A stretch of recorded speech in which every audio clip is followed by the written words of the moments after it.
Hey everybody, welcome to the Agent Revelation cast Q&A. We're going to be introducing the cast one at a time and then bringing in groups, and you're going to have a chance to ask them questions. So definitely comment in whatever live stream you're on, if you're on Facebook or YouTube.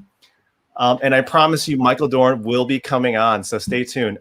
So let's just play the trailer for everybody, for those tuning in who don't know the movie so well yet.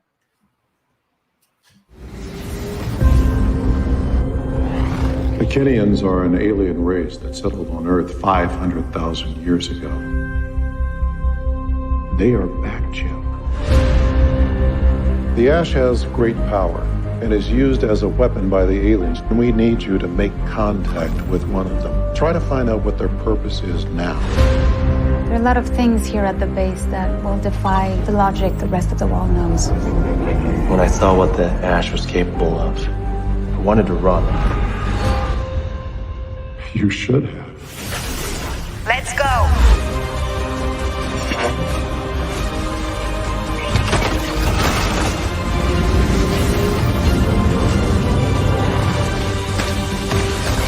In protecting the ones we love, the world can be stronger.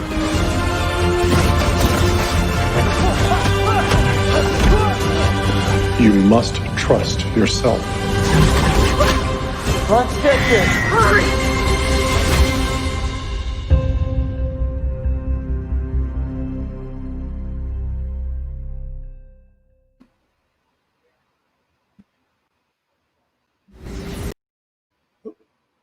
All right. Well, now I also want to introduce to you my producing partner, Joyce Young. Hi, how are you? She's going to be asking some pretty awesome questions. If you guys have attended our Q&A before, we have our own little way of doing things. So let's bring on our first and second guest here, Matthew Ryan Burnett and Teo Briones. Hello. Hello. Hey guys. How are you guys? Good to see you. Teo, you look Good taller seeing than you. last time I saw Yes. you already. I was gonna say the same. you. It's been a couple of years, right? We've been shooting this in 2018. Oh yeah, that was a couple of years ago. That's crazy, man. Cool. So maybe we'll start with Teo. Maybe just tell us your role in the film and how did you prepare for it? Well, I am Higgins. I am the young guy around the agency, and yeah, I mean that was my role, and it was really fun to sort of be like the underdog around all of the grown-ups, you know. Right. That was What fun. are some of the roles you've played before? I guess recently I was in a movie called Wind River. I played the son of a that was like the main character.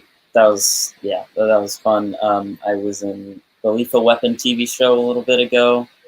I was most recently in the Netflix television show Ratchet, about Nurse Ratchet from One Flew Over the Cuckoo's Nest. Sort of. That's awesome. I've been watching it too. You guys. Oh, cool! You've been doing a great job. Thank you very much. Cool. And maybe we'll ask Matt also about your role and how did you transition from a influencer to filming? God, that word, influencer. I hate that word. So the character that I play, so the character that I play in Agent is a guy named Aaron, and Aaron is kind of the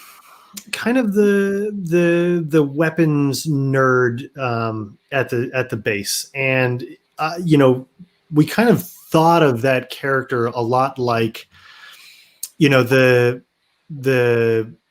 team member in the police detective squad that's always in the lab that the detectives come to when they need to solve something, or there's a clue that they're trying to track down. And so the goofball in the lab always kind of has a little bit of a goofy sense of humor and maybe isn't the most social person and is a little awkward. And so we wanted to turn that on its head just a little bit because, traditionally you don't see those characters kind of get out and do, action-oriented stuff. Usually they're just stuck in the lab waiting for somebody to come in and excite their day with information. And so I think the goal with the kind of the agent, story arc was to take kind of traditional roles and turn them on their head a little bit. And my character was one of those that was able to develop a little bit further than just being stuck in the lab and being the nerdy guy that, helps solve the crime.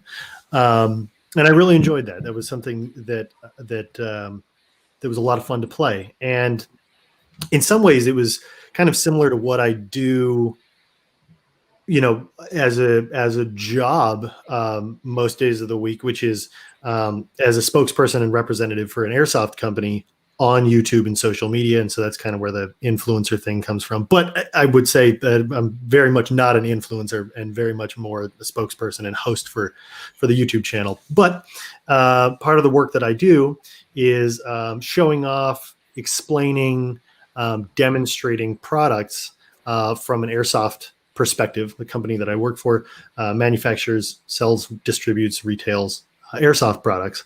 And so a lot of what I do is kind of showing weapons and things to imitation weapons to airsoft players and airsoft hobby enthusiasts. And so in that way, it's really easy to kind of transition into the role of Aaron because it's kind of similar to what I do now.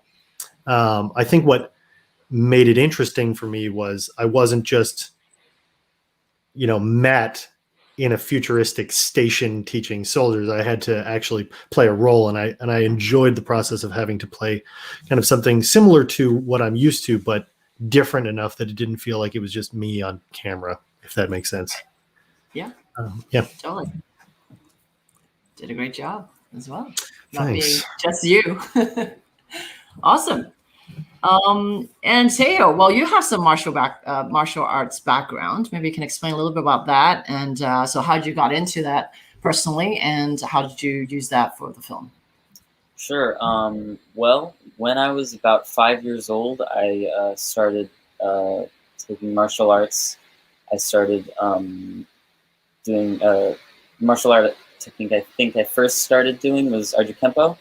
And then around when I was 8 years old, I started doing gymnastics, and then I really started getting into Taekwondo and doing more stuff like that.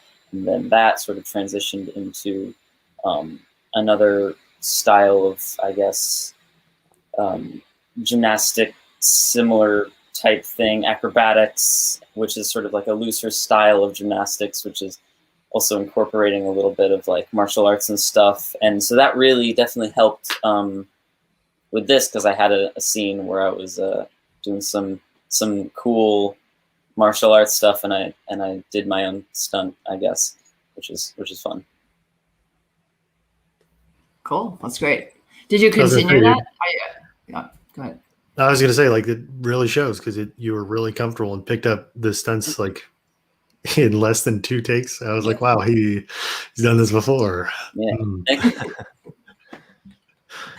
And Teo was great. I mean, he auditioned and showed us what he could do in the room. Oh, yeah, and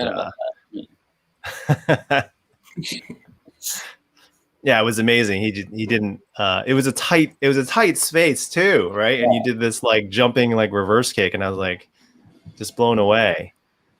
But and I have to say that I kind of admired your resume for your age too. It was I think it deserved 3 pages or something like that. Thank you very much.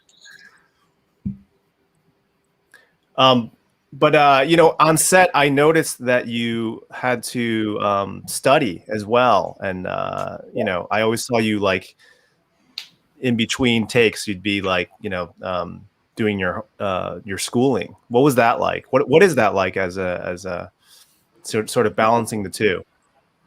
Well, I mean, I'm sort of used to it at this point because I've been doing it since, like, I don't even remember how long ago I started acting, but it's been a long time. And, you know, every time I'm on set, unless it's like, unless I'm filming during the summer when I don't have school, um, anytime I'm on set but not filming, I'm doing homework because, you know, not only is it like mandated by like the state legally and stuff like that, but also because I need to do my homework.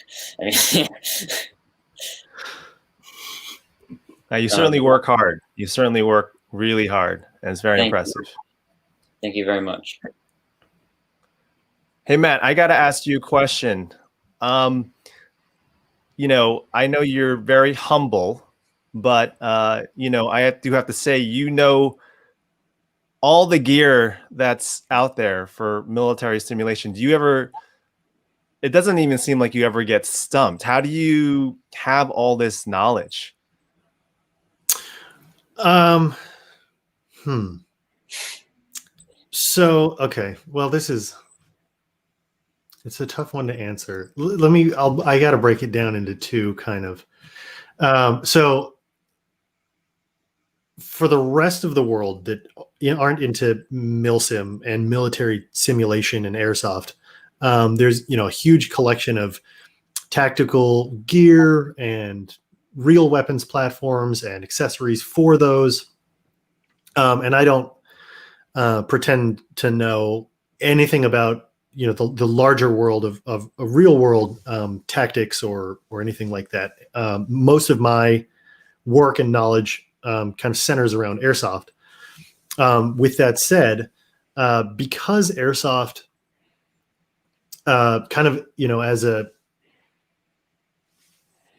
function of the hobby is meant to imitate,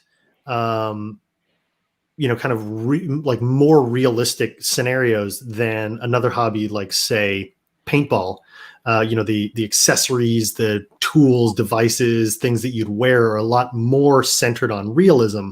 It does give us a really kind of broad inventory of items to choose from, to wear and to work with. And for a lot of us, we end up choosing stuff kind of like from the real world because it's kind of already proven to work and work well.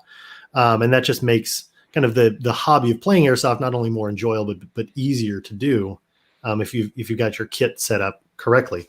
So with that said, you know, having represented the company that I represent, having represented EVIC for almost a decade now, I've seen and held and touched and played around with just about every product that's come out in the past decade. And so having just exposure to it on a constantly gives you, you know, a lot more obviously kind of intrinsic knowledge of things, because it's like, oh, I've seen something like this before, or this works a certain way, or I'm familiar with how this system works or how this vest works. And so I think you just kind of naturally, are able to regurgitate information just because you've been exposed to it for so long. And so that makes it a lot easier to pretend that I know what I'm doing. Yeah. I mean, it's definitely obviously because, you know, there's people in the military that serve us, and we don't want to be claiming that, you know, hey, we're experts because we really haven't been in the field and risked our lives. You know, or even to make just a blanket statement like, oh, you know, I can totally do that better than you, or oh, I know better than you, when the reality is that you don't. Mm-hmm. Yep. But yeah, I would for people that don't know airsoft, I think it's a huge sport that people are unaware of. And one of the largest providers is EVIC, and EVIC back this movie. So EVIC, if you're listening, thank you so much for all that. And along the way, I met Matt, and I discovered that Matt has a little bit of a background. He's not only a great spokesperson for them, but he has a great presence, and he's very fun. He's done some pretty awesome shorts online as well. You should check them out. But we became friends, and I was like, this guy knows so much. Like you could ask him any question about it, any type of gear, and he would just know it. And it was just super impressive. And we got to be friends. And I loved him for this part. When I was writing, I was like, he's the guy for the part. So thank you for that. It's a totally different animal going from what I do, kind of day to day, to going to being on a film set and working with an actual director and a script that's longer than half a page. And it's a heck of an experience. Yeah. Well, I was so glad to have you on the set, and it was a great experience, and just to see you grow was pretty awesome, man. Thank you. Well, all right, so let's Oh, sorry. I was going to say there's one question from the audience. Thank you for the question, and she was, thanks for watching the movie, of course. Question is, what is your favorite scene to shoot? So maybe we can think about that. Who wants to start? Let's I'll Teo. go for this, I guess. Teo. It would probably be the cafeteria scene, because that one we were all sort of like just just hanging around the table eating lunch, and we were buddies, and that was fun. Yeah, that was really cool. Either that or this stunt scene was also really cool. Nice. Great. Matt? There was just so many moments in the film when I was like, man, this has been the most fun, and then this has been the most fun, and then this has been the most fun. And I think it'd be a cop out to say that I had the most fun, like running around and shooting runts, because I get to do that a lot. So I feel like so ignoring that, I think one of my favorite scenes was also one of the ones that looked the most different from when we filmed it, if that makes sense. It's hopefully without giving too much away. There's a scene. You can. This is the perfect time. Okay, so near the end of the movie, we've all loaded Spoilers. into. Near the end of the movie, we kind of all load into Alistair's ship, and I remember, sitting in front of this large white blank surface, and being told like, hey, so there are spaceship controls here. Go ahead and operate those controls. Look slightly confused, but don't worry, it will look like a spaceship. And for me, that was the most fun, because then literally your imagination is there's nothing here. It's literally a blank canvas. And so getting to kind of imagine in my mind's eye, okay, what am I looking at? And then to see that then come to fruition in the end, and see a fully completed kind of spaceship around us, was a lot of fun, because it combined, both really, elements of the imagination as well as sticking to a script, and all of us were kind of having fun sitting in the jump seats of this spaceship, and there was just this sense of togetherness and accomplishment at overcoming the odds of the situation we were in. Hopefully that didn't give too much away while still describing my favorite scene. At least you know where it happens. Well, that's perfect. Well, so we're gonna bring on Yves Moreau but in a second we're gonna play this behind the scenes video that I put together. Have a look. All right, here we go. Let's roll.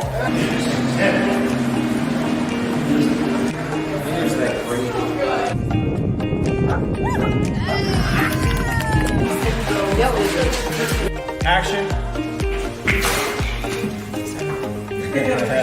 Forward.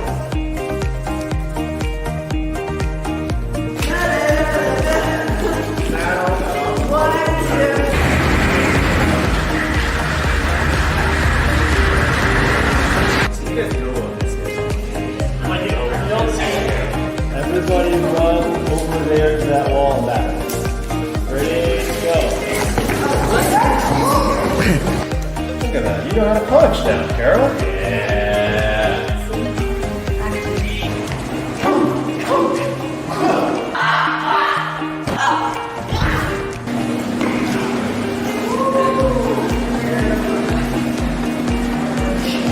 Are you missing me? Let's rehearse your scene.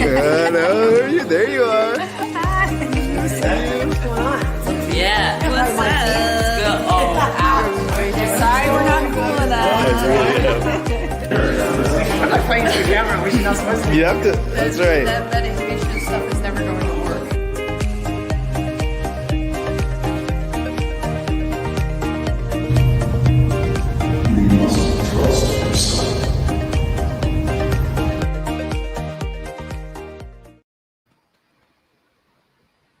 All right.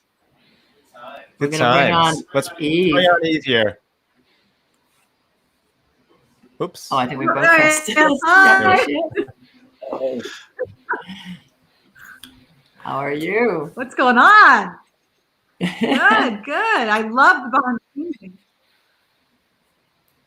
It's awesome. Brings back good memories, right? It's been Yeah, it's been forever. And you know, like we saw the scene in the cafeteria with all of us playing around, and what you didn't see in that scene was all of us singing the lyrics to an Eminem song.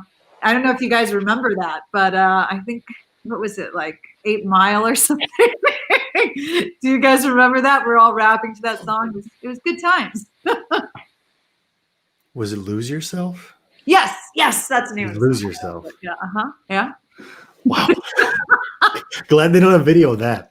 Yeah, that's we're gonna add that one into the other behind the scenes, right?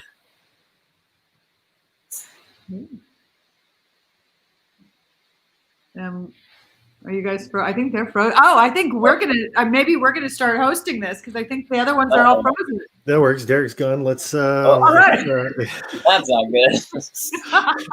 All right, so I'm gonna tell you about my character because I already know what you're gonna ask. Yes, tell us about your character.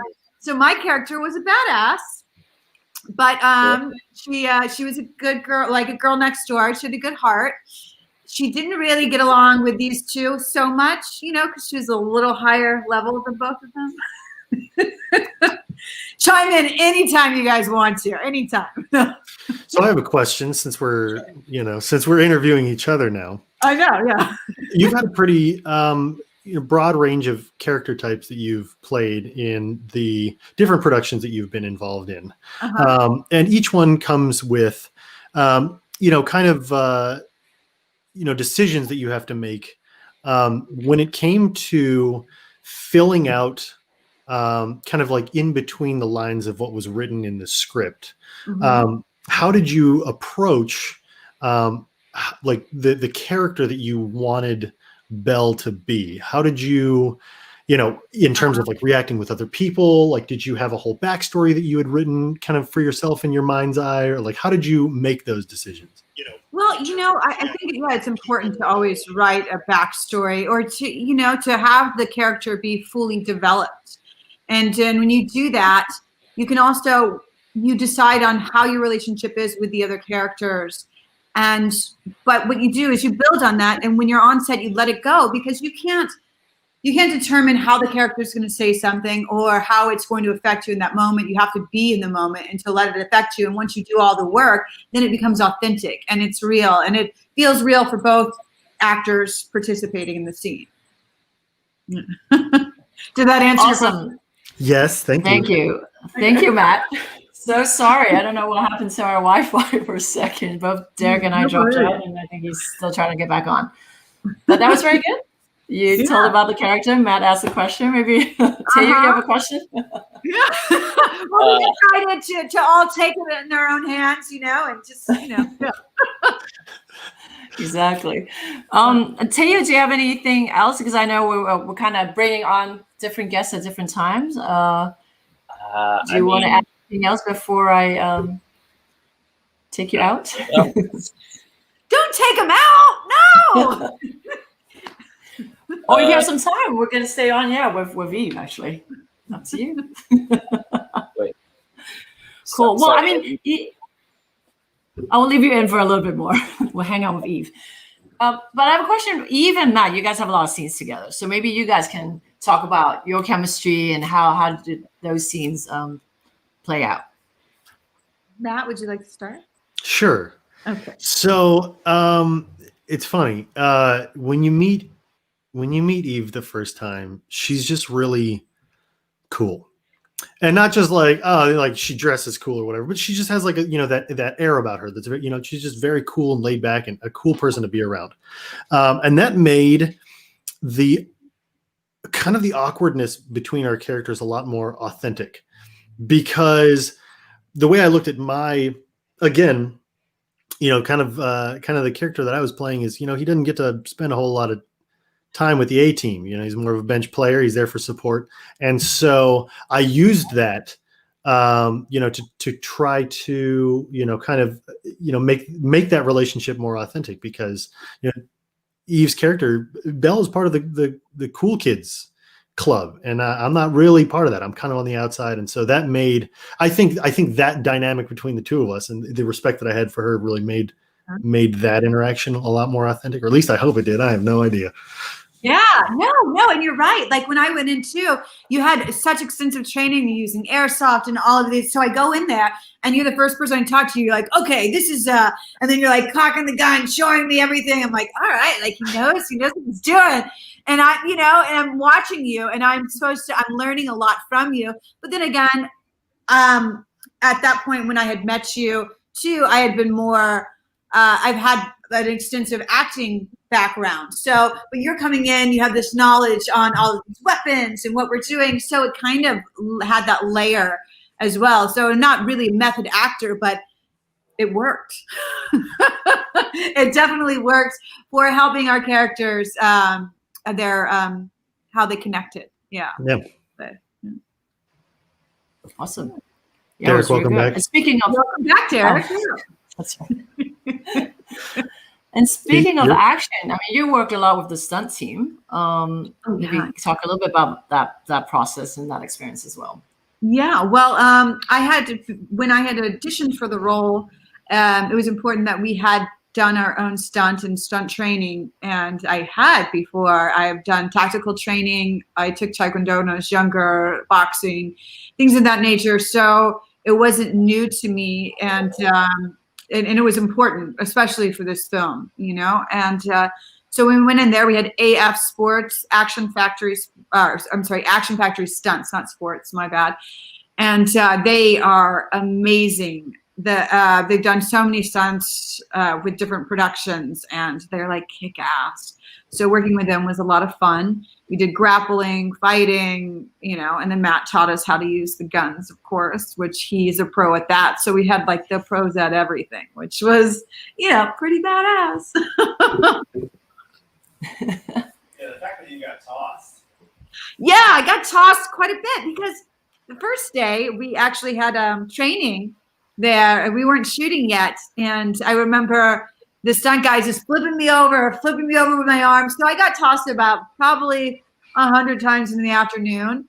And then I got tossed by the director, Derek. And, I think it was a lot of fun because it is safe. And if you know what you're doing, you're not going to get hurt. So it was just like when you're kids. I mean, of course, there's technique in it, but you're kids, you're playing around with your brother or sister, getting tossed around, and you're making a movie. And that's kind of the beauty in making movies. It's just being allowed to be free and in the moment and using your imagination, like Matt was saying in the scene we're in the spaceship. There was nothing on the screen, nothing on the monitor. He's like, just use your imagination. And so then you could just let it go wild and see what happens. You were such a good sport. I had to choke you out. Oh, yes, you did choke me out. Yes, multiple times. I couldn't do it. I was like, this is so awkward. I can't do this. I'm so sorry. I'm sorry. Yeah, and you put me in an arm bar too, right? So we had the choke out, the arm bar, the flip around. Yeah. I think I got shot, and then Matt had to drag me. Or no, Matt got shot. I'm sorry. And I was dragging him. No, I got shot. Oh, man. There's so much going on. So much shooting. There was just so much shooting. There was so much shooting. Everyone was getting shots, and people were getting dragged everywhere, arm bars, choked out, you name it, we did it. Teo pulled a Die Hard and went through the vents, Oh, that's right. Yeah. Sans lighter in Christmas time, but yeah. Yeah. Is there a favorite scene? We've asked Matt and Teo earlier. So do you have a favorite or a memorable scene? Yeah, like I did one of the last scenes that we did in the spaceship. I thought that was a lot of fun because all of us because we were all in the spaceship. And when we went in there, it was just a bare room really. And we had to trust in the director's vision as well as post-production, so going in there, but we just look around and it's a bare room. And so that scene, all of us had to step it up a notch and like, okay, we're playing this, let's use our imagination. Let's really be there. And it turned out really good. The special effects, the acting, everything, that scene really killed it. I also did like the cafeteria scenes because in those scenes there wasn't much action, but you got to see the relationship between the characters and, just kind of they got to find their ground there. And I thought that was a lot of fun, contrast from the other scenes. Right. Absolutely. Yeah, it is amazing to see the post-production work on it. So the special effects really. Yeah, do you guys have a favorite scene? Derek and Joyce? I mean, you get to hear ours, but right? That's a good point. Derek first. Oh man, all my favorites. I've watched the movie so many times. Unmute. Yes, you're on mute now. Oh, there you go. Yeah. I mean, I've watched the movie so many times and just try to watch it objectively. What's my favorite? Yeah, I think Teo brought up a good one. Was the cafeteria scenes was really fun, where we were all together, and it was kind of like on purpose this kind of high school scene. Where you got the cool kids and the not so cool kids, and then there's this kind of mingling together. Even as adults, I think that's something that we all do. But it was fun to play that dynamic, and there was this slight tension, and I enjoyed that. Yeah, everything was fun. It's fun, isn't it? And we're so lucky. Jeez, we're just so lucky to do this, and it seemed like, to me, that everyone was awesome. Everyone was, just on their game, and there just really weren't any kind of hiccups. And I was surprised. Well, I mean, in the back of my mind, I'm like, we wanted to do these. I wanted to do these set extensions. I wanted to extend the set, but I wanted the feel to kind of feel like you're in this kind of warehouse, like. And it's it's deep underground, and it shouldn't be fancy. I didn't think that the world should be fancy, because who has I don't know, designer underground bases? They don't. So I wanted you guys to feel that, but then at the same time, it's not the same of what we're normally used to seeing. We're used to seeing all the pipes and steam coming out of these sci-fi sets, but I was thinking of this kind of reality. But fortunately, no one in the cast said anything. So I'm just thinking, okay, yeah, just let's keep doing it. So it was awesome. So thanks for going with me on it, guys. It was fun. It worked. Yeah. That's good.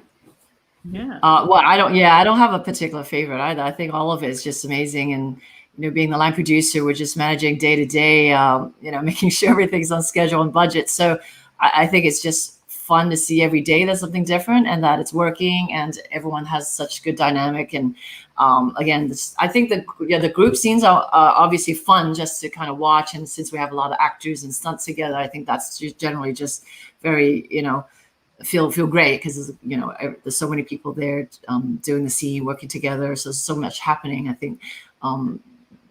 From that perspective, I always like the bigger scenes, the group scenes. So yeah, but yeah, everyone's really great. It was really a lot of fun where you guys did the wire, the string work. What scene, or who was that? Who did that? It was AF Stunts, but you did the wiring and the.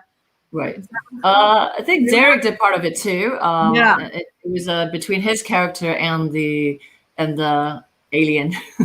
Yeah, that was intense. Just watching the behind the scenes on that. I don't know if you'll put that up later, but I remember most of us were on set and we were watching that, and just even watching that behind the scenes was really cool.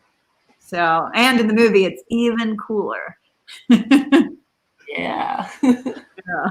Oh, I do have a story about that. We're talking about I couldn't hear it very well. It was the one where I get launched in the air by the alien. That's the one. Yeah. Yeah. Oh yeah. With the wire. Yeah. So Anthony my stunt double, we've done 2 movies together. He's awesome. He came to me and said, we think you should be on the wire.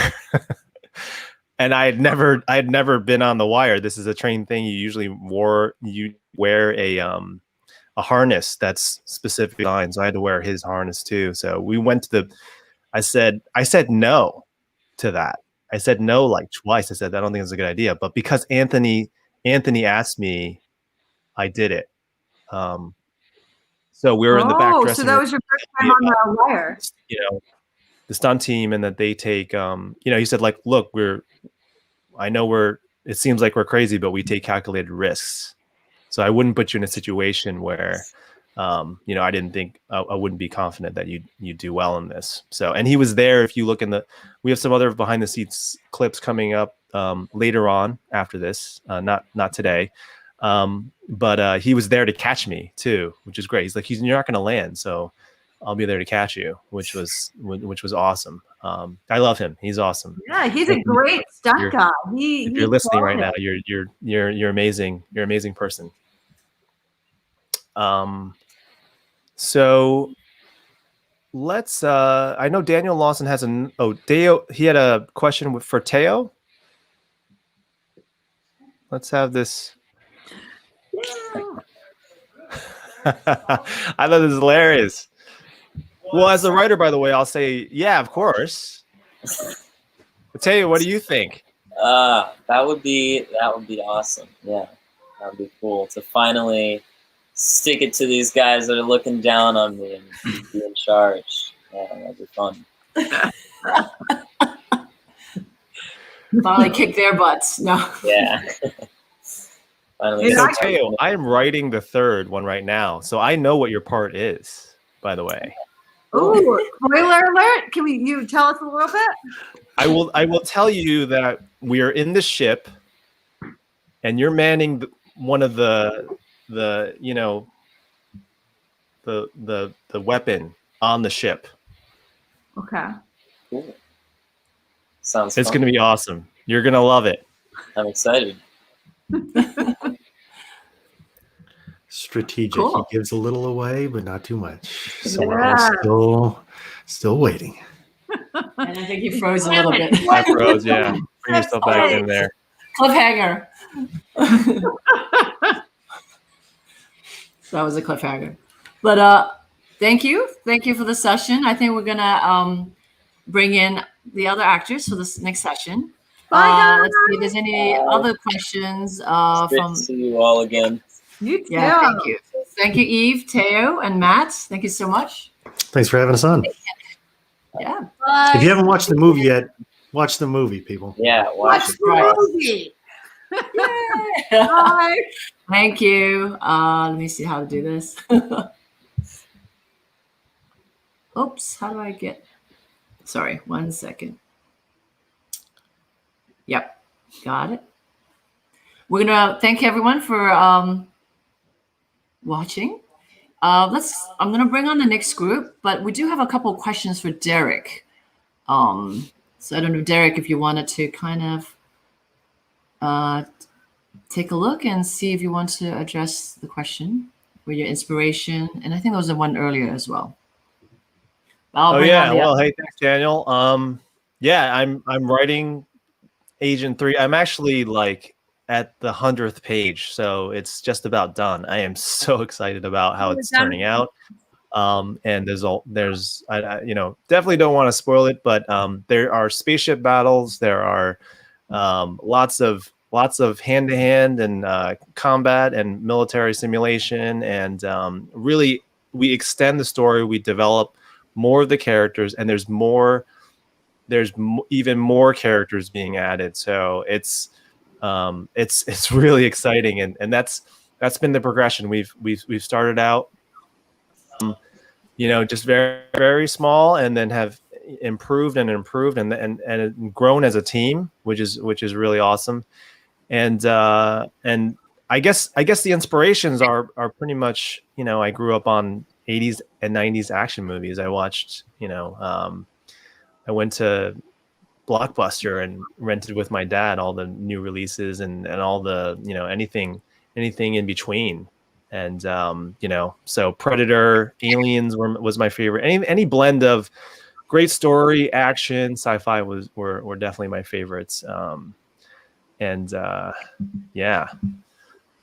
So let's. Awesome. Derek froze a little bit. Okay. He loves leaving us hanging like that. Yeah. All right. Well, we got a lot of familiar faces from Agent 1. We got Marikah, Carole, and Terrance, and my, our associate producer, Eric, who has a role in Agent Revelation. And I worked with him on my second movie, Always. And he has a very big role in that film, too. And he came to Hong Kong to do that. So, Joyce, we got some awesome questions for them. Yes, absolutely. So we'll go around the table. Just if you can tell us about your role and how you kind of bring back the character from Agent 1, Agent Intelligence, and how do you further develop your character from there? If we can start with Marikah. Hey everyone, my name is Marikah. I play Dr. Angela Porter, and it was great coming back for the second film. It was so much fun, and I would say that further developing my character coming back this second time around, obviously she's a doctor. She specializes as an obstetrician and she wants to deliver babies and that's her dream. But in the second one, she's more focused on finding the cure so she can save Jim. And that's her main focus. She's almost obsessed with finding the cure. She's already lost Seth at this point. All she wants is to save Jim. So that was kind of what I focused on coming back for the second one. And yeah, it was fun. It was great to work with the same crew and cast.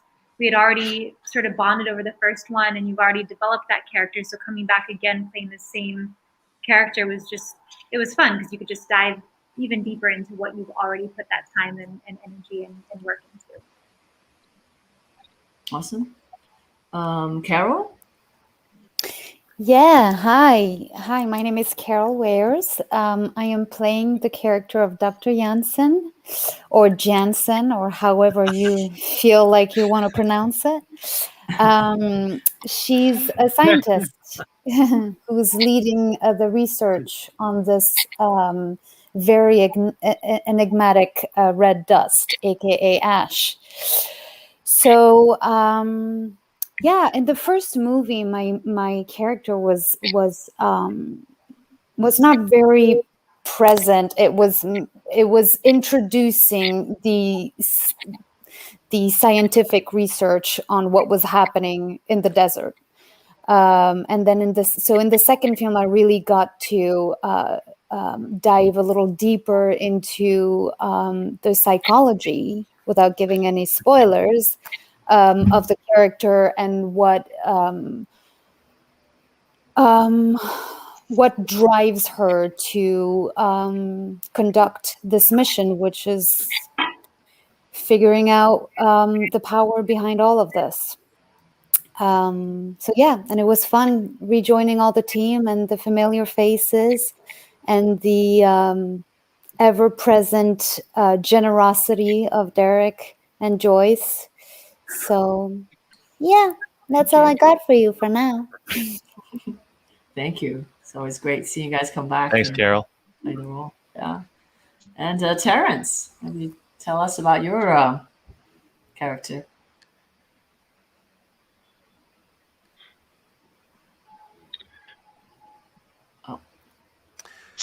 Hello, everyone. I'm Terrance Christopher Jones. I played John, the gun instructor. I was the missing character out of the first one, and I guess this is a spoiler alert, but I return. Yes, I do come back. And it's really just a continuation, literally a continuation from the original story. I think probably for me the most challenging part this time around was all my scenes, for the most part, especially my interrogation scenes, were all shot in one day.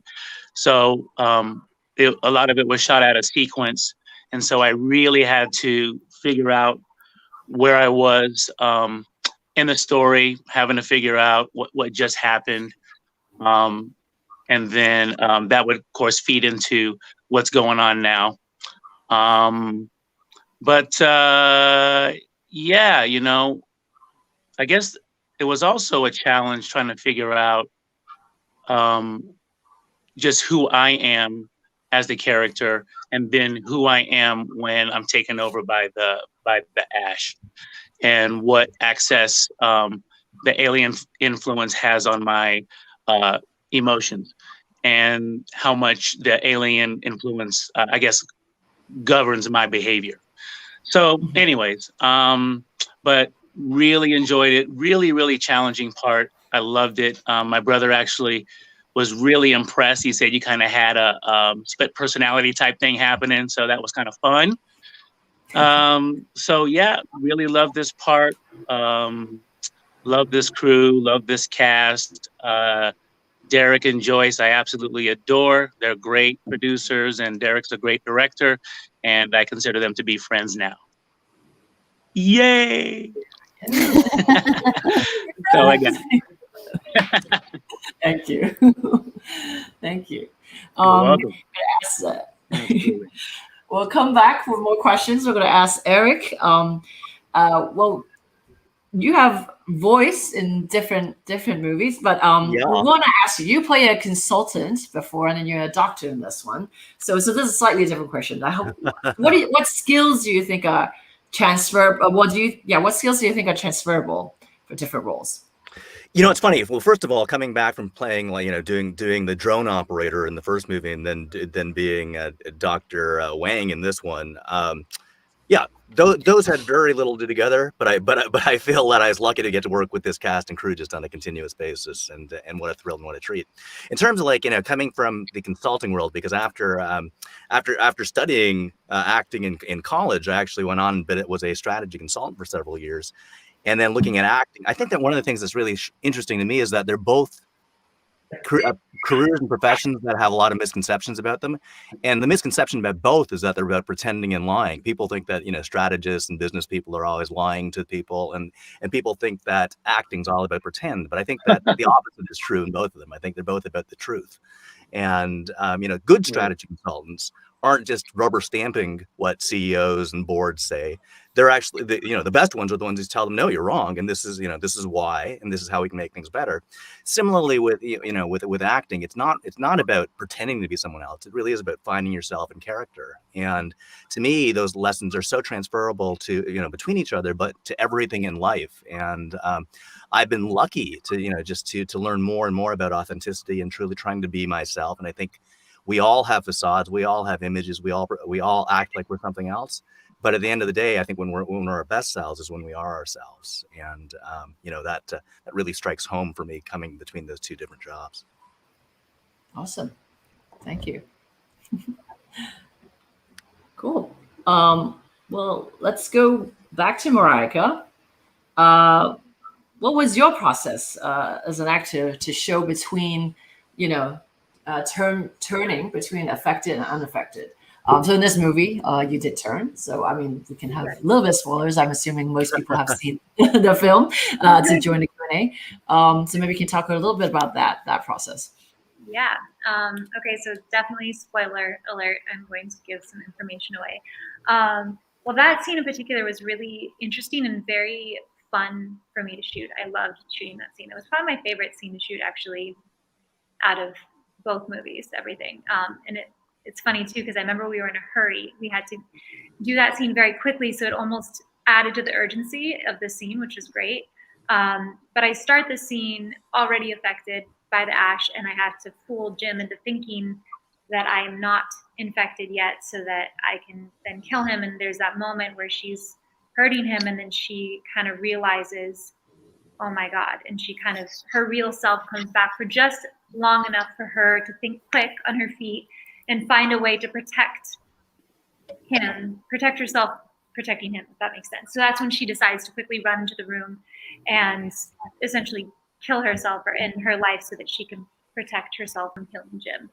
And the transformation was easy just because it was, I spoke about this in the last interview, but the environment that you guys created was so great that it was just so easy to believe that you were in that world. So I think just putting myself in that moment and living it, that was my process in a nutshell. I mean, geez, the facial expression change is so, it's so remarkable. I mean, it's just, yeah, I was just blown away, and you know, it was a very, you know, intense set. We were short on time, and you just nailed it. So amazing. Everyone. You're so good. Oh, thank you. You're so good. Working together, and it was a great team. So I actually have to bounce off. So if there's any specific questions for me and anybody wants to ask them now, because I actually have to bounce off really quick. Is there any questions specifically for me right now? Anyone? If not, if you think of one later too, you can just like slide in my DMs and I'll answer.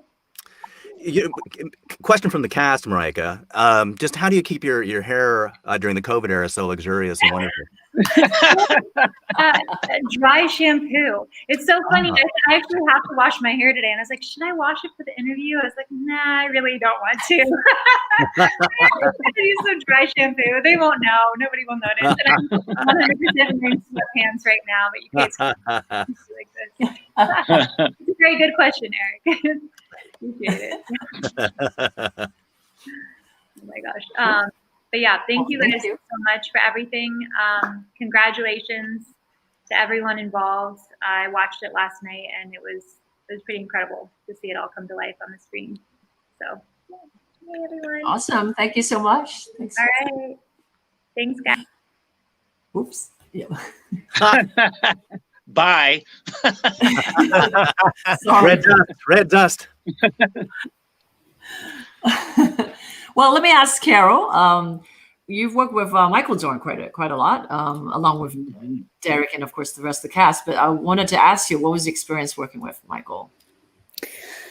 Well, aside from the incredible actor that he obviously is, he was a wonderful human to work with on set, outside of set as well.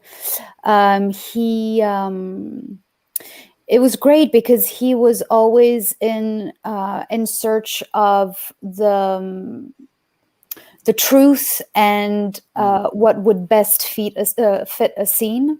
And so there was really a collaboration and a teamwork when we approached a scene where we tried to make the best and the most compelling scene together, rather than each working on our side. We really came together, and he was just extraordinarily generous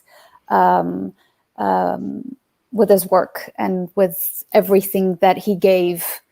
Even when he wasn't on the screen and it was a shot on me, he was always there and giving his all, which is a proof of a pretty decent person, I think. Absolutely. Yeah. That's great. Awesome. Well, actually, there was a question earlier that I think is a great question for everyone. Is there any favorite scenes? Or memorable scene for you? Is there a memorable scene?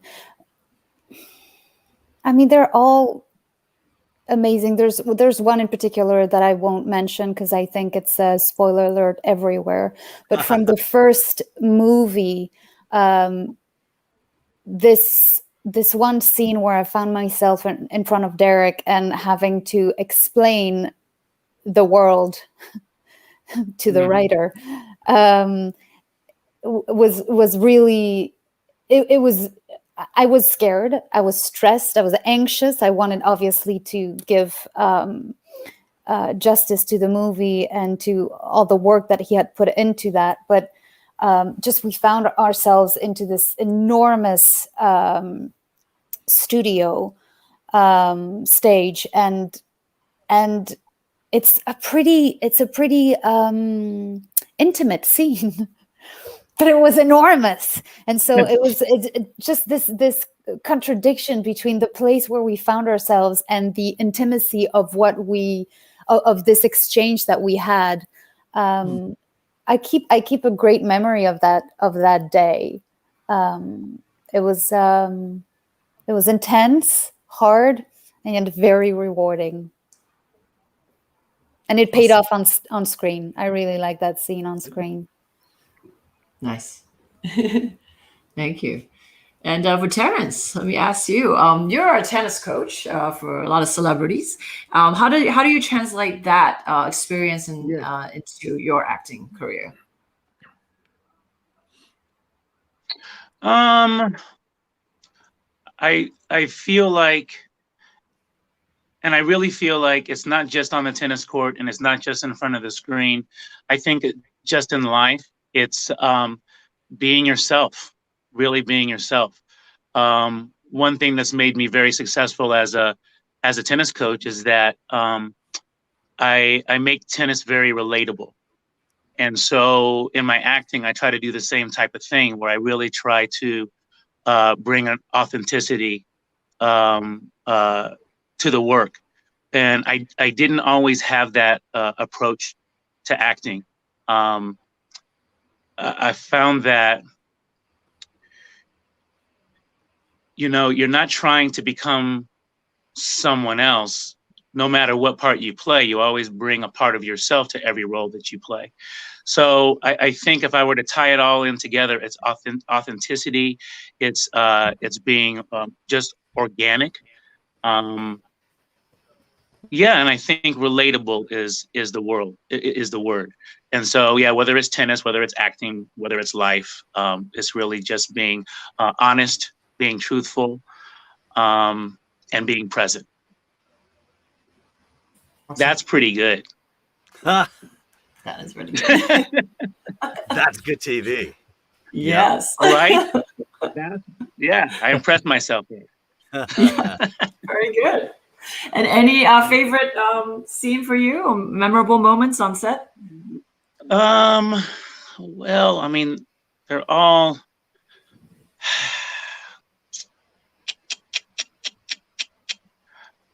The most memorable for me, I would say also the most challenging. It's when I start convulsing.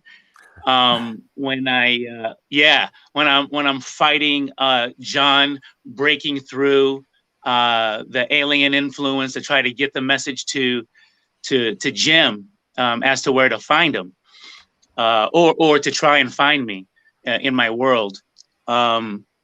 It was determining what part of myself I could come out of that alien influence to get that message to him. And I think it translated really well. I was really quite pleased with that scene. I know it's probably tough for my family to watch, because it was really emotional. And I know my son's not used to seeing me in that condition, but I was just totally I know. I was just outside of myself, So that was probably my favorite, because I feel like that is where I really got to let go. Yeah, that's my favorite scene. That was very Thank good you. Scene. Am I just giving like a ton of spoilers here? I'm just giving away the whole movie. I think because this is a cast Q&A, so spoilers I think are okay here.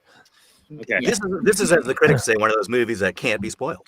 So yeah, just There you go.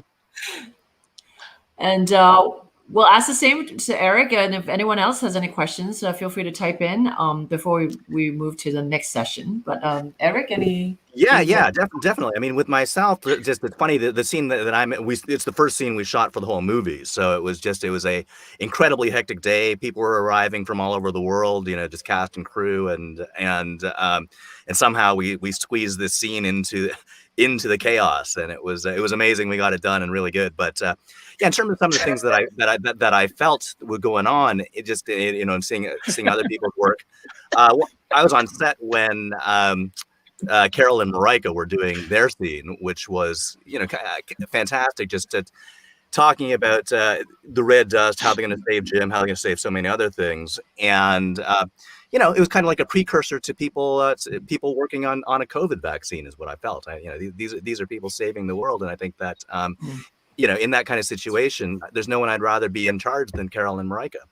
And then another scene that was actually fantastic was, and this is a spoiler, but I don't know if people remember the character Seth from the first movie, but played by a wonderful and gifted up and coming young actor named Eric Keitel, who's becoming more and more confident in his skills and his improv. And I know that he worked ages on putting together this scene that he and Derek have, where I'm not saying the character comes back, but I'm definitely not saying he's not coming back. All I'll say is that he says, "Send me back," and I think that speaks to who other Eric is. Send him back. And he has a cameo right behind you. So that's Eric Keitel. Maybe coming back or not. Awesome. Well, thank you very much. Thanks. If there's any other questions for each other, even. Great. Awesome. Thank you. We're gonna. Thanks. What a treat to work with all you guys. So thank you so much. Thank you. Thank you. Thanks. Bye.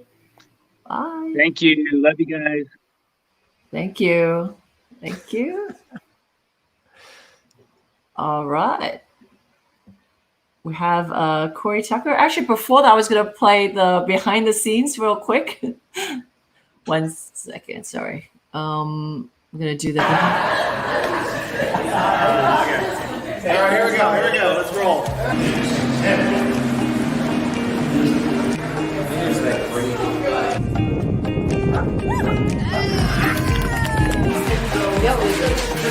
Action.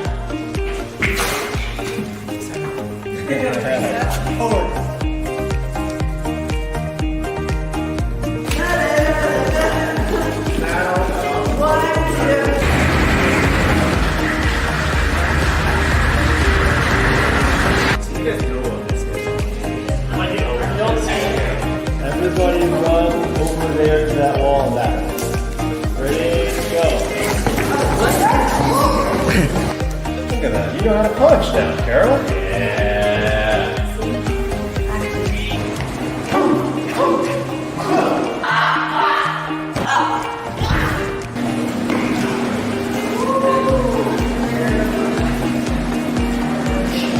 Are you missing me? Let's rehearse your scene. There you are. Yeah. What's up? Sorry, we're not cool enough. I'm not playing to the camera, which you're not supposed to. You have to. That's right. That intuition stuff is never going to work.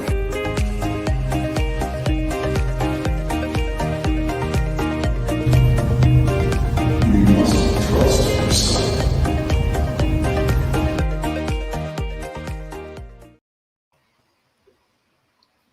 All right. Oh, fun. I miss being on set. Seeing that. Oh my goodness, that was awesome. And you were the first day. You were the first day on set, which was great. Yeah, that was a lot of fun. I had a great time with you guys. Thank you so much. It's so cool to see this all coming together. You guys, all this hard work. Really great job, man. I'm very proud of you guys. I'm proud to be a part of this for sure. You see, this is my pandemic office behind me. My apologies. I got kicked out of the house. Oh. You got the tools. Yeah. How you guys doing? Excellent. Yeah. Well, I wanted to thank you and for doing this cameo. And I know on the first day we pushed it because this was one shot. Yeah. And it was good to have someone like you, a really strong actor, who's been in a lot of stuff, film and TV. Thank you very much. And it was such a crucial scene. So I thought it would be great to bring you on. Yeah, thank you. Funny enough, that was the first time that I'd ever auditioned for Mark Tillman. Yes, I wanted to exactly. I wanted to talk about that. I want to talk about the casting process and what that was like for you from a different perspective. Yeah. Oh yeah. Like I said, that was the first time that I had ever worked with Mark. I think, and I've known of Mark because he actually has an acting class that he teaches as well. And I think that I don't want to speak for him, but I believe that his class is all about getting the job. So that was really cool to be able to go in and get in front of him. And it was nice. I was thinking about this. I was remembering my audition when I got called back with you. And we worked. I remember leaving that audition going, wow, we really worked on that together. You and I really worked on that scene in that audition. And it was a lot of, a lot of times you don't get that type of opportunity. So I appreciate you doing that with me, because we spent I walked out of there and,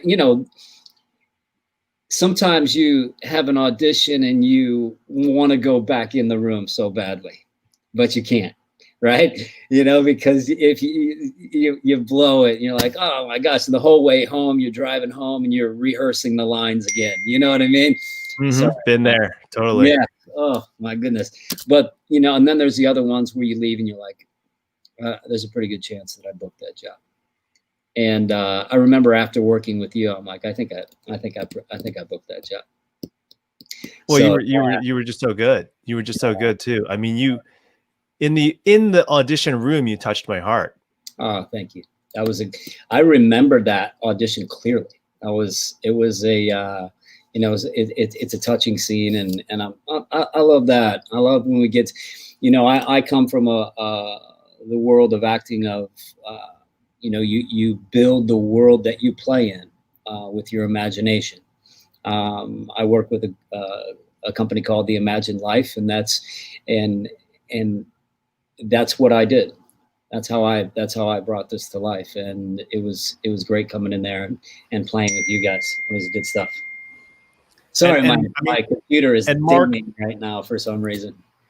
No, Mark Tillman is a legend in the industry for people who are watching this. I mean, he's done from the 80s. He started with MacGyver. You can look at his resume. Right. He did the original It, and he's continued to cast. Yeah. But he brought in some fierce competition for you. I got to say, there were a lot of good guys. But I will say this on camera: like you were like, once I saw you, I was like, you're the guy. Oh, perfect. Thank you so much. That's very kind. I appreciate that. Mark, like you said, Mark has been casting 50 years, I think. I think he's been in 40, 50 years in LA. That's awesome. And he's the kindest guy. I can't wait till I get a chance to work with him again. Yeah. And you guys. Yes. That would be amazing. Work together again. I would love that. Yeah. Okay, well, one more quick question. Sure. Well, what was it like when we were doing the because we did a number of different takes. What was it like for you? I'd just love to hear your perspective. Because we were doing the one take with the movie and the camera was moving a lot. And, so I'd love to hear from your perspective what you thought about that. Well, from that audition, that the callback with you, I knew that because you and I clicked, and we worked really well together. So I knew when I came on set we were going to be able to work together really well. And I like the fact that you're very giving in, allowing me to have an opinion about what we were doing. That was really important to me too. And we did do a lot in one day. We did a lot in one day. And I had, you know, it was nice to come in and go to work. And because sometimes, you know, in TV or sometimes in movies, you go in and there's a lot of hurry up and wait, right?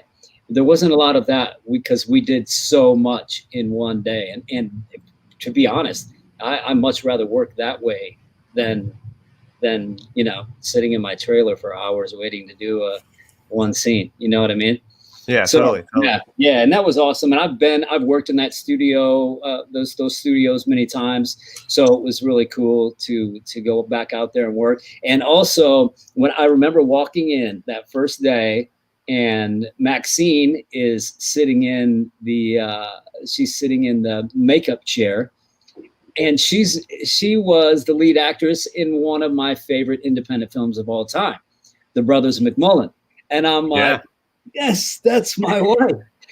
So yeah, and she was really great to work with. She's super talented. You know, super talented. So we bounced off each other. I feel like we really ripped through those scenes too. Like we the three of us together, it was really smooth work.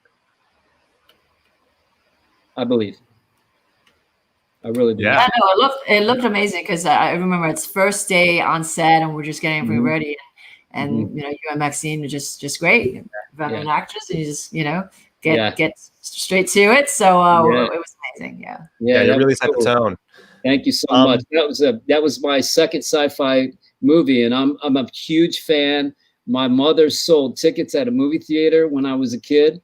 So that's where I got my, you know, my acting bug. And I remember from War of the Worlds and E.T. and anytime any sci-fi comes along, I'm all about it.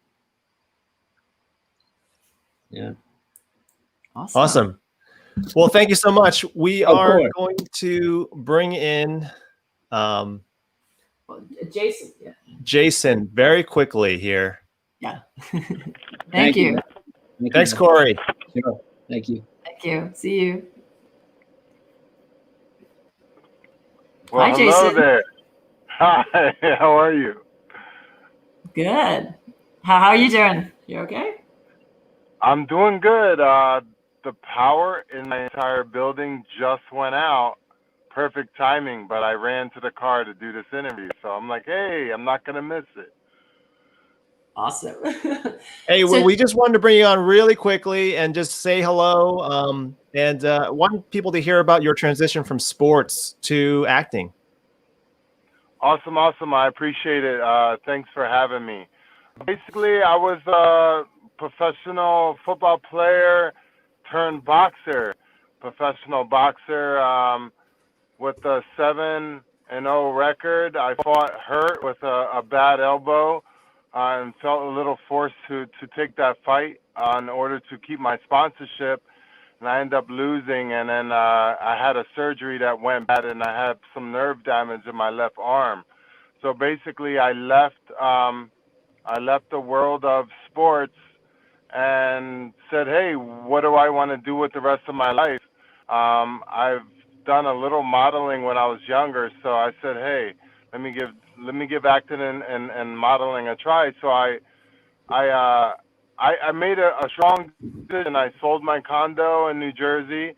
I moved to New York City, Manhattan, and my first 5 auditions, I booked 4 commercials, and my second audition, I booked a commercial that was a New York lottery as a professional boxer, but it's when I was admitted into the union and became a SAG member, and the rest is history. Awesome. Well, thanks for coming on. I wanted to introduce the world to you, everyone, to Jason, and you know, hope to do more. Yeah, I look forward to future projects, and thank you for allowing me to be Juggernaut in your film. I watched it last night. I really enjoyed it, and yeah, so much more to come. You and your wife are so amazing and talented and very kind people. So thank you for everything. Awesome. Thank you, Jason. All right. Thanks, Jason. Take care. Talk Take soon. care. See you. All right. Yeah. So I hope if you're watching at home, we wanted to definitely give you a taste of what it's like to, working, as well as like what's it like to be an actor and a filmmaker too. These are the things that I think is really helpful, for me as an audience too, because when I was growing up, I didn't really know anything about any of this stuff, so definitely had to learn by the School of Hard Knocks. All right, well, without further ado, we want to bring in, an amazing person, amazing actor. He's a legend in the industry. He's done so much. He's also a director and a writer, and I just love him for supporting our film. So let's bring in Michael Dorn here, Joyce. Woo! Oh, we both pressed the button at the same time. Hey, Michael. How you doing? How you guys doing? Hi, Michael. Hello. Good. How you doing, Joyce? How are you? Good. Thank you. Thanks for joining us. My We pleasure. miss you. Yeah, you know what? It's like we miss everybody these days, because That's true. you can't. I mean, the last time was I saw Derek at we went to Soho House, which was before COVID and all that type of stuff. So, yeah. Right. But it's good to see you. Yeah. That was right. That was right then. We did the ADR together, and then, wow, everything just Well, and I look forward to the day where I can see you in person again and have lunch together. Yeah. That was sooner or later, something's got to change. Hopefully sooner, yes. Well, let me start off with a question. Sure. I want to ask you, what drew you to the part? Well, two things. The role. I'm an actor, so I read my lines and see how many I have. But the real thing was that I've discussed this a couple of times with people that ask me about the shows, that it's about doing stuff that's interesting. I thought that the character was interesting, and also the script was interesting. And these days, you never know. I mean, you can't really predict anything. You could have a $300 million movie that tanks, or you could have a movie that's a low budget movie, whatever the price, and it does really well. But you can't think about that. You have to think about what you really want to do. And that's and at this point in my life, that's all I care about, is just something interesting. So, and it was the script was interesting, and the part was really interesting. Something I could kind of get my teeth into, as they say. Yes. And it was amazing working with you, seeing you, bring in all your experiences, of course, and then working with Derek and then talk about the script and kind of, craft some of the scenes. Mm-hmm. Derek mentioned there was a scene I didn't realize then, but there was the death scene. I think you talked about a little bit about that as well. Maybe you can talk about that and your discussions with Derek on how to play that scene. well, it's funny. I mean, it's very funny because, we don't yell and we don't scream. We were actually very cordial, but to each other. But we were just like, no, I don't think so. I think I'd like it this way. No, I'd really like it this way. Are you really sure? Yeah, I think so. Well, this is what I'd like to do. Well, that's good, Michael, but I really, it was the most cordial fight I've ever had with the director. And, but like I said, it wasn't something that I thought was going to impact negatively on the character or the scene or anything like that. So I said, okay, and we did it his way, which was fine. I mean, the thing the words that I stay away from these days is bad and good. I don't really go there. The thing is that it would be different. You know, it would have been a different death scene. Bad or good, I don't use those words. It just would have been different. Love it. Everything's happened so fast. I mean, I remember some of it, but it happened so fast that I'm like, it's always good to hear another perspective. You know what I mean? I think that's what happened fast. What do you mean? I mean, the whole process of making the film happened so fast for me. You know, and you're thinking about so many different things that it's like, yeah. And I think too is I'm thinking back, I think I was a little fixated on it because I always imagined you as this I imagined the Alistair character as this tech CEO. And I remember when Steve Jobs passed away, they said he went like, wow. Yeah. And because the movie is talking about the afterlife and sort of connecting those dots, right. I was so fixated on that kind of vision.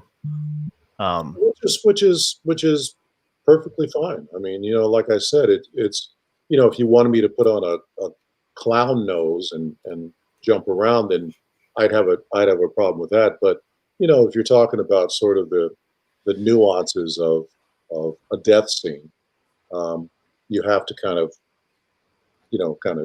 trust the director and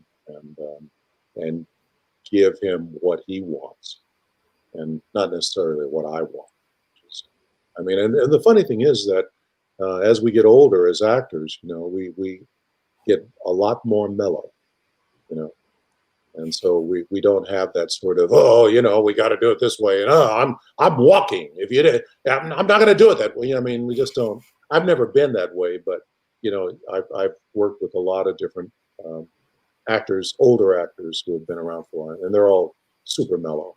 They say we got a great job and it's fun and it's so it wasn't really but the last interview when you came on and we were doing that,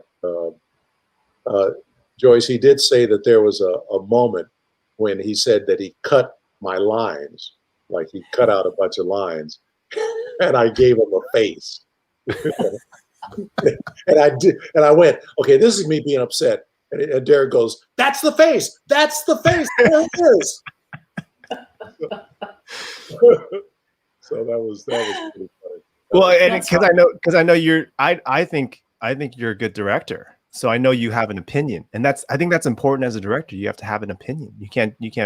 But I think the way you navigate working with people, communicating to them, I think you're. That telling them directly, like, no, just do it this way, is not going to work. And I noticed that through, you mentoring me, kind of giving me these little hints, like, okay, you're on the right track. This is working. This is not working. I felt that all along working with you, which was awesome, and thank you for that. No, it's my pleasure. I mean, it's if you're on both sides of the camera, you realize that. You really are there for the project. We are there to serve the project, and not ourselves. And when that happens, the material just, jumps off the page. When everybody's kind of working together for it, it just jumps off the page and becomes a pleasant experience. It's amazing. And it's more than just the acting. I remember the scene where you guys were doing the training scene. And so maybe you can explain a bit about that and how your previous experience came into play. Well, I was a little embarrassed because I was, I had done very little martial. I'm not a martial artist at all, and the little bit I've done was stunts on the TV show. So I'm teaching Derek, and I go, yeah, do you know martial arts? And he goes, well, actually, I've done it all my life, And I'm going, oh, great, I'm teaching him. I'm going, no, you do it like this, and you ground yourself, and you do. But it was. But he had a like I said, he had a really good idea. Was like, it served because, he wanted me to teach him. He wanted the scene to be me teaching him. And so we just dropped all that other stuff, and he just followed what I did. And I liked it a lot when I saw it, because it wasn't the exact same thing. It wasn't like a mirror image of what I was doing. It was just a little different. And I thought that was realistic. Because you're not going to be a mirror image. I mean, you just can't do that. But you can close.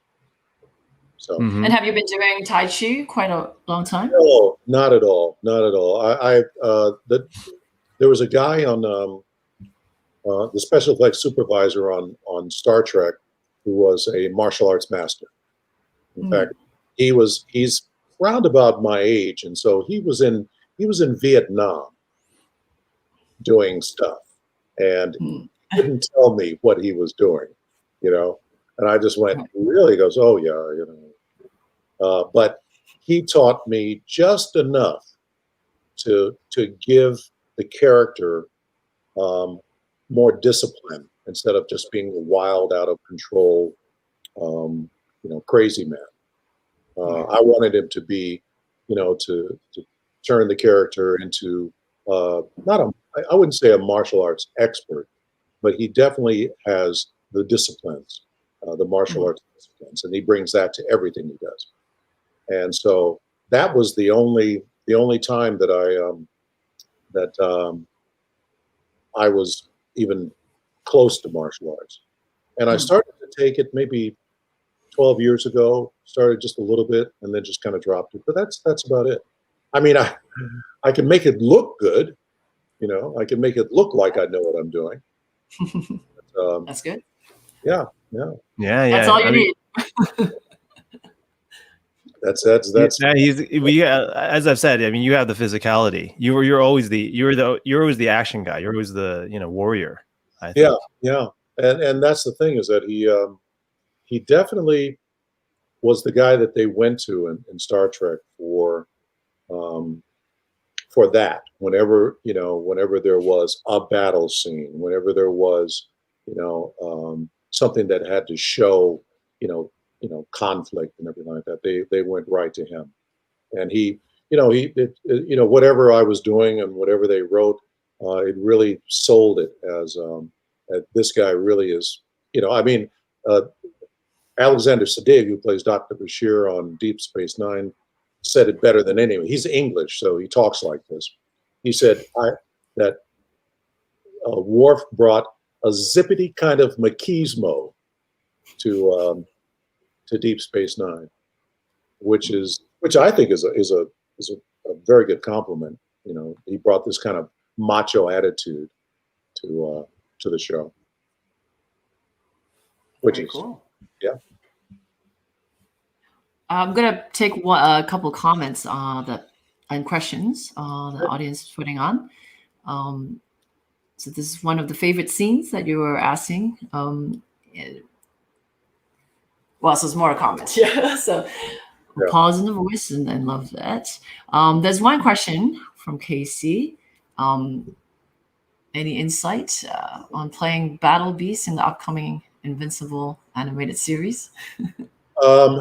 I hate to, no, I don't hate to say this. It's the truth, is that we did that so long ago. I mean, like a long time ago. And they, when you do these series and that type of stuff, it takes a long time for them to come out. So I'm happy that I did it, but to be honest, I don't remember. I'm sorry. I don't remember doing it. Well, this actually, by the way, I want to say you have an awesome voice and you look really good. I can't imagine what it took to kind of mask that, all these years. And I think was a real treat to really, see you and in this character, is to really see how handsome you are and how good you sound. I mean, it's like. Yeah, well, it is a strange thing, and it continues. I mean, the lady in Star Trek Discovery, I don't think she's in it anymore, because she was a Klingon, Mary Chieffo. Lovely actress, lovely person, tall, statuesque, and they put mounds of makeup on her so you couldn't see anything except her eyes and lips. And you kind of go, really? And also when I came in to read for Star Trek, I come in and, I'm in shape and, I had hair back then. And I don't understand how they got Worf from this face, but they were just looking at the physicality. They were just looking at, all this other stuff. And so, to an actor though, it's like a golden opportunity because to be able to play a character that has no physical bearing on what you look like. You can do anything you want with the character. I mean, anything. So that is an actor's dream. Amazing. How much of you do you think that you brought to this character, and how much not, and maybe in previous roles too? Brought to which character? Yourself. To Alistair? To Alistair and if you don't mind me asking, Worf as well. Like, Worf was just I just conjured up Worf. Alistair is different because of, there's no makeup, so you have to kind of bring a life to him. And I've been on this kind of spiritual journey for, 12 or 15 years. I can't remember now. It's been so long. And so that's what I brought to Alistair, is that he's on a spiritual journey and what that means to him. If you're on a spiritual journey, it's not about the goal, it's about the journey. It's about the day by day thing.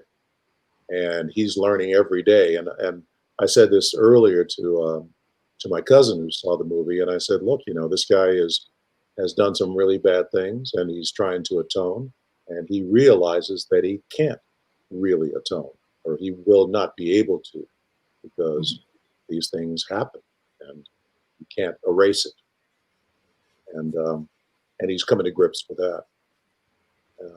But that's a little bit of the spiritualness, not enough, because you have to go with who the character is.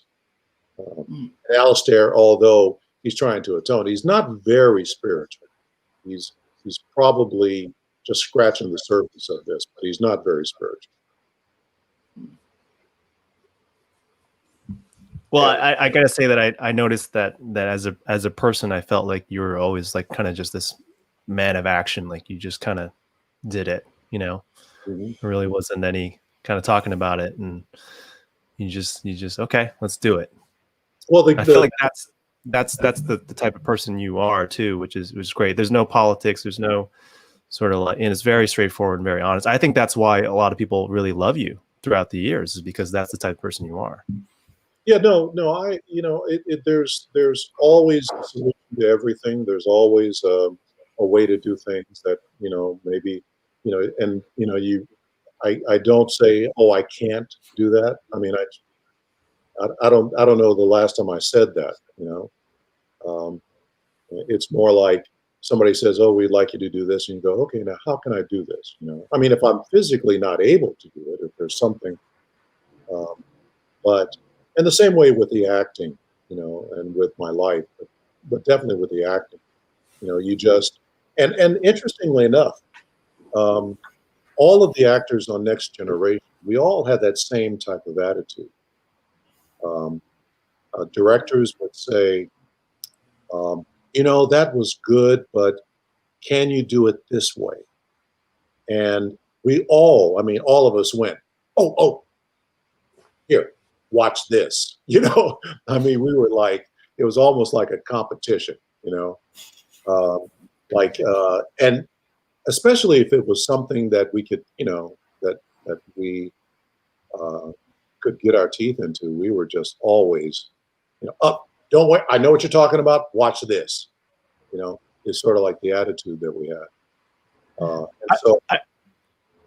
I remember after a take that you were just like, I said, "Oh man, that was so awesome. What did you do? What were you doing?" And you're like, "I was acting my ass off. That's what I was doing." Yeah. Some people, they have to, they have their what do you call it? They have their process that they go through, and they have to do the process in order to get to this point. And but I was with Patrick and Marina Sirtis, and they're English actors, and they don't have a process, and I like that. I like that idea of, and none of us had a process. We just did it, the only thing that I would do, and I've been known for this, and you had a taste of it, Derek, is they tell me to do something that was just, I didn't agree with it. I just didn't agree. And I would just kind of look and think about it a second, and then I'd go, I don't agree. And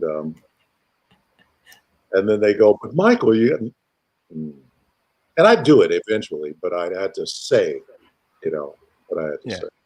Well, I think that's the most important thing about being an actor is having an opinion, making a strong choice. And I mean, hey, you've done what, near 300 episodes of Star Trek, many movies, voiceovers, all this work. So I assume right by now it's just, in your DNA, and you just know, by instinct. So, I mean, sorry. The one thing that is that I've done the last 4 years, I think I did 2 Shakespeare plays, one in LA and one in Orlando. And that was a lot of fun. I mean, you really got to know what acting is really about. I mean, it really is amazing. It really is amazing. Yeah, I remember you telling me about that. Working, doing Shakespeare and stuff. I mean, that's the elements of a true actor, is the studying of the craft and getting good and practicing. And I admire that. And I think that there's one final question. I want to open it up to some other potential questions here, and not take too much of your time. But for someone who has done so much, someone who has accomplished so much, I mean, there really isn't that much that you need to do, but what is the next level for someone like you that's done, that's. Oh, there's definite. I mean, it's like, you wanting to do these movies and everything, and you're laser focused. My focus is to do act and direct a movie. Act and direct in a movie. That's what I want to do. And the other thing, I don't know if this is never going to happen, but I wrote a pilot for a Worf spinoff, and I would love to get that done. That would be but the one thing that is possible, as you know, I mean, you've done it, is I want to act and direct in this Western I wrote, and that's what is the next thing for me. Well, count me in to help you out. I'd love to have you do that. I mean, Westerns are awesome, and they're great stories about good and evil, and and I have to say I loved your idea about the Worf series. I think it's like a no-brainer. And that's the thing, Derek, is that I don't know what has happened, but it is a very strange thing that that the script is written. I think it's a good script. I mean, maybe they don't think it's a good script, but just the idea of bringing Worf back, you kind of go, oh my God, of course, of course, it's right there, and they have no desire. They have no desire. So, and it's their show, so they do what they want to do. So.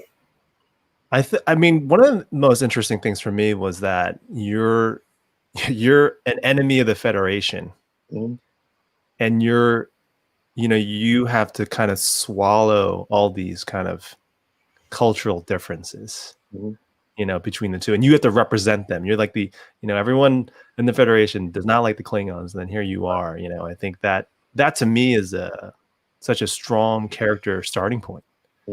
Oh yeah, and he was very nationalistic and very egotistical about his culture. But the good thing that I wanted them to do, and they did. I didn't have to go up there and scream and yell at them about it. But Worf is he's learning. He's absorbing everything. About both cultures. He realizes that Klingons aren't the greatest in the world. They're underhanded and weak. There's some that are weak and some that are, not honorable. And there's also human beings that are dicks. And so he basically takes the best from everybody and imbues that into who he is. Because everything he does is very well, very completely thought out, and it's a decision. Like if he wants to fight for the Federation, it's the right decision for him. Or if he wants to fight with the Klingons, that's the right decision for him. And he just says, damn to the rest of people. He says, I don't care what you think. This is who I am. And I like that. I like that a lot. Yeah, I mean the element of honor. I think honor is what I think about when I think of. What I discovered just recently. It's interesting is that this is a guy that has no fear. I mean, he has no fear about anything, except maybe looking stupid. But he really does not have fear. I mean, if there's a suicide mission and it's important, I'm going. There's no discussion. There's no going, oh, what should I mean, he's like there. And I think that is something that Star Trek, any Star Trek series really needs, to have a guy or a woman, doesn't matter. Terry Farrell was like that, where very strong and very, yeah, let's go. No, this, I'm not going to think about it. Just point me in the right direction. So. And then I think going back to what I was asking you, I think that's a lot of who you are, man without fear. So thank you for being on our project. We love working with you. Hope we can work with you in the future. Hopefully maybe we'll have some talks about doing the Western, because that seems to be the most exciting thing for me right now. Sounds good. Sounds good. We'd love to, and we should let a couple of our audience members ask a question or two of Michael Dorn. There was a quick question. Just which Shakespeare plays were you in? I did As You Like It in L.A. The Shakespeare, LA Shakespeare Company, and then I did Antony and Cleopatra in Orlando, and I played Antony, which was fantastic. Thank you. I would get so nervous doing any play. I mean, do you get the jitters? Any kind of no? No, not at all. I did music for a lot of years. I played in bands for many years before, so it's not the same thing. But you're on stage, and I didn't. For some reason, I just don't get nervous about that stuff. I don't know why. It's a weird thing. That's good. Yeah. Well, maybe from the practice. Yeah. I didn't think about it. I mean, never really. It's just something that happened. Yeah. How long do you prepare for a play, though? Like, how many rehearsals, and how many times do you read the script? And you want to.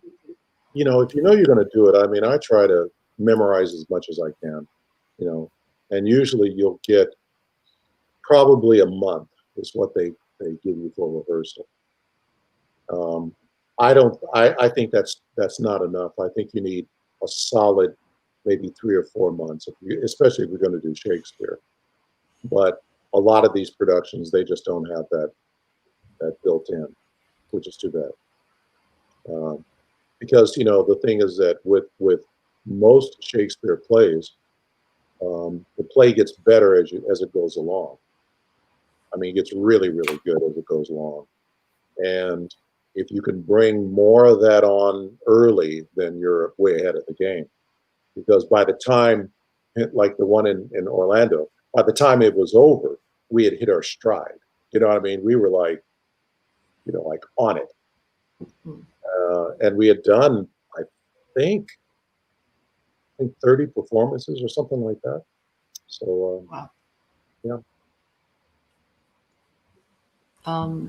There was one question earlier for all cast, just to put it, but the question is, what is your favorite scene to shoot in this movie? Is there, I mean, we talked about a few scenes before, but is there any specific one that's a favorite, more memorable?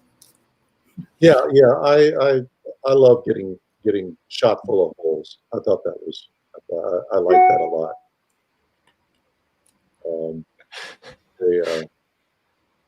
The girl, the lady that shot me, Carole. I had Facebooked her, and we had kind of kept in touch and everything, and she was doing a movie, and I said, you kind of enjoyed shooting me, didn't you? She goes, yeah, I did. I'm like, yeah. So, but I think that those scenes are always a lot of fun to do. A lot of fun. Awesome. Yeah. I think those are the questions from audience. Derek, do you have anything else? No, I think that's good. I'd love to bring you back. On this live stream later on, and I'd love to bring the rest of the cast. So, thanks so much. Okay. For coming on and being a part of our film. I can't thank you.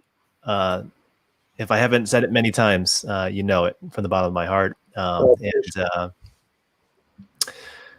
everyone out there, if you, it was a wonderful experience, and you guys were great, and we have to do it again.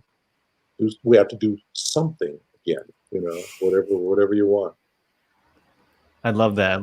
We had so much fun. We had so much fun together. And Joyce, thanks for the pictures. Really nice. Thank you. You're welcome. Very welcome. Pleasure to shoot the photos. I know. Okay. Thank you. Thank you so much. Bye-bye. Something to you.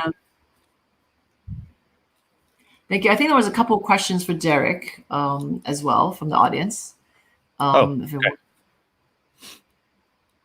Specifically, let's see.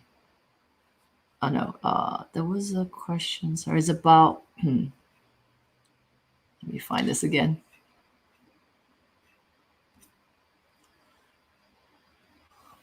This one earlier about what did you learn from the first film that most directly or most dramatically impacted this film, and then I think there was one later. I'll find it.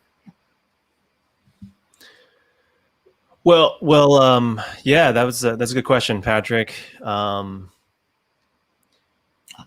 Obviously, I didn't know if I could do action, so I learned a ton about that. I learned about shooting in different weather conditions, and that's why I love shooting indoors now. But if you notice the contrast between the two, Agent Revelation's indoors. So I think what the challenge was that we didn't have that vast desert as a background, which was a challenge in itself. So I worked with. We went out and got a really good gaffer, Zach Trout, and I think he did a great job with the lighting. And then the visual effects were something that I learned along the way, because we spent a year doing that. So understanding and communicating what I wanted, and that process was really daunting. But then everything turned out well because I had great people working with me all throughout. Everyone was really awesome and gave 110%. So that was big for me. Is just having really good people around us, bringing in energy to the set, really that allowed me to just kind of focus on making it as good as possible. So the team, having good people, leadership, them taking leadership, them knowing and seeing if I'm maybe a little bit too busy or not having not able to spend the time, them kind of stepping up and sort of suggesting things even too, and then having that ear to listen.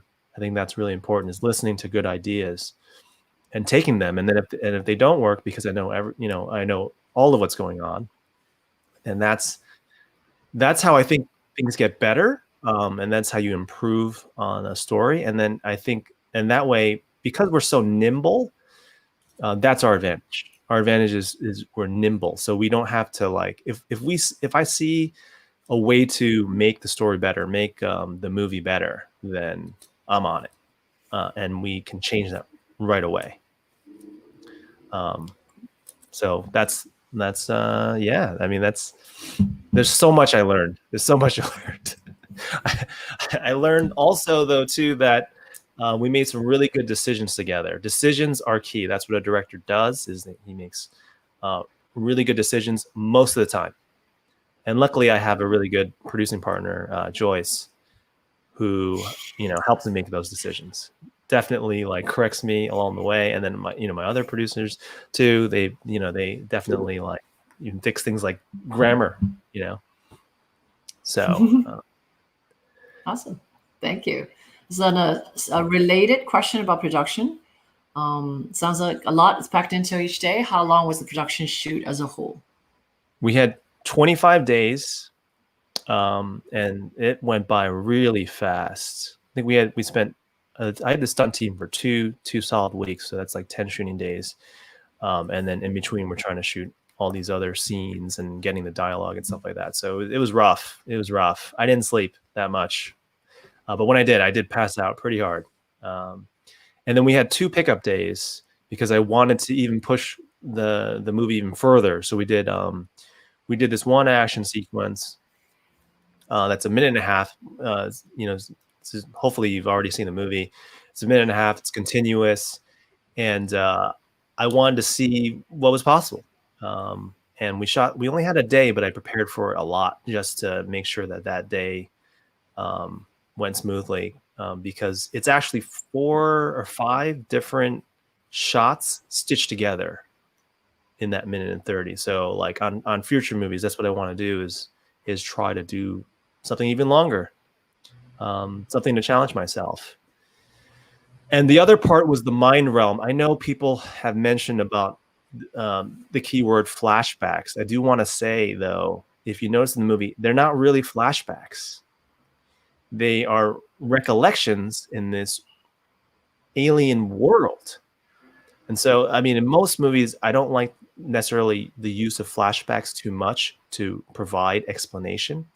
So I wanted to kind of integrate into the movie a way to talk about the first film, but also do it in a natural way, using science fiction and theories about your mind kind of traveling or astral projection, things like that, to have a real reason, a real motivation to bring back all these memories. So that was really tricky, and I spent one day stitching a couple of these kind of memories into the film. And then what does that mind realm look like? How's that going to show up? How are people going to buy that? I mean, those are the things that that kind of really went into it. So while it was 27 days, the amount of prep and thinking behind the scenes was it was constant. Absolutely. And I think that's all the questions we have from the audience. Great. So everyone, thank you so much for joining us on this cast Q&A. We're going to be doing more. If you enjoyed this, we're going to be doing more throughout my YouTube channel, on our Facebook. So definitely tune in. I'd love to get the stunt team in here. I'd love to get our crew in here so you can find out more about the behind the scenes, how it works. And if this kind of content interests you, then we'll definitely do it more if you're interested. So definitely tell your friends who might be interested in kind of the crux of filmmaking, the process, and you know, and hopefully you enjoyed this little sci-fi piece we did. We're working towards part 3. I've written the script, so I'd love for you guys, and there's a lot of characters in there that are going to return, and we're just going to continue to expand on this franchise. So you know, we really appreciate the support.